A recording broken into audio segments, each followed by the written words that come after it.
etmək üçün. Hökumət buranı yiyələmək üçün deyil. Bura padişahlıq deyil. Bura atadan oğula, bura Osmanlı deyil. Bura nə bilim Səfəvilər imperiyası deyil. Bura bir respublikadır. Unitar dövlətdir.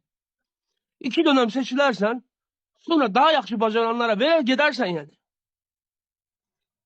Sən ya daha yaxşı bacaranlara niyə görə görmürük? Çünki bunlara da imkan verilmir.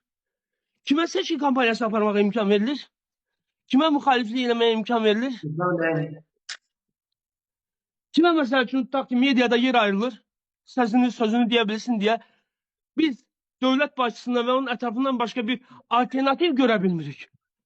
Biz xalq olaraq alternativ görə bilmirik. Çünki azad bir kanal yoxdur. İctimai kanal güya bunun üçün qurulmuşdu. O da yəni iqtisad kanalına çevrildi sonra. Təşəkkür edirəm mənə söz verdiyiniz üçün. Minnətdaram. Var olasın qardaşım, çox sağ ol. Çox gözəl. Hadisədən biraz kənara çıxdım, üzr istəyirəm. Bəlkə də